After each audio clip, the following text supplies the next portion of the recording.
10-5, graphing square root functions. A square root function is y equals the square root of x. So if you're trying to take a square root of a negative number, you cannot do that. It does not happen. It's undefined. Can I take a square root of 0? Yes, that is 0. Square root of 1 is 1. Square root of 2, I don't know, but a calculator can tell me. But I'm going to leave it for now. Square root of 4, I know, is 2. Square root of 9 is 3. And all I have to do is graph those points now. 0, 0, 1, 1, 4, 2, and 9, 3. Connect my dots, and I have graphed a square root function. Now if we want to talk about our domain and range, domain again were our x values. So if I look over here at my x values, they start at 0 and continue this direction. So I write that d is equal to the set of x such that x is greater than 0. And I should put the equal sign in there.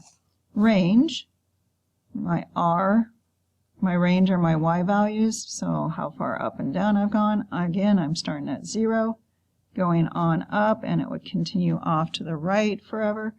So I do r equals the set of y such that y is greater than or equal to 0. And those are your domain and range of that set. Now when we're dealing with our numbers and adding or subtracting them, I want to look at the same numbers. If I put in 0, take the square root of 0, I get 0 plus 2 is 2. Square root of 1 is 1 plus 2 is 3. Square root of 4 is 2 plus 2 is 4. Square root of 9 is 3 plus 2 is 5. So when I plot that, 0 is up at 2, 1 at 3, 4 at 4, and 9 at 5. All this is done from our original equation. Well, that started at 0, 0. It moved it up. So when our number's outside of the square root, it's going to move it up or down. If we have another graph, and the square root has numbers underneath, if I put in 0, I get negative 2. Can I take the square root of negative 2? No.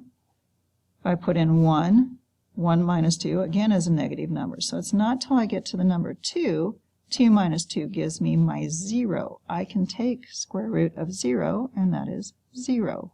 So I'm always looking for the numbers that give me 0 under the square root sign, and positive numbers.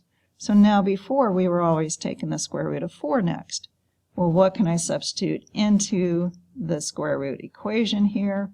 That will give me 4, and it would be 6, because 6 minus 2 is 4. Square root of 4 is 2. And then we took the square root of 9. Well, what minus 2 gives me 9? That would be 11. 11 minus 2 is 9, so that's when I'm at 3. So I plot 2, 0, 6, 2, and 11, 3. And what has happened to my graph is this moved it to the right. And because my 0 was a positive number, because what I can substitute into there to make 0 is positive, 2 minus 2 gave me my 0, it moved it to the right. So if I look at y equals the square root of x plus 2, I'm looking for my 0. So what plus 2 gives me 0? And that's negative 2. Negative 2 plus 2 is 0. Square root of 0 is 0. Negative 1 plus 2 is 1. Square root of 1 is 1. 2 plus 2 gives me my 4, and I can take the square root of 4, which is 2. To get 9, I'd have to go 7 plus 2. 7 plus 2 is 9, so square root of 9 is 3. And now I'm plotting negative 2, 0, negative 1, 1, 2, 2, and 7, 3. And I have shifted my graph to the left. So again, it shifts to the left because x plus 2 to make it 0 is a negative 2, and that's to the left direction. So our general equation that helps us with this, that we'll use more in Algebra 2, would be y equals the square root of an x minus h plus k. The h is what moves it left or right, and the k is what moves it up or down. And that is graphing your square root functions.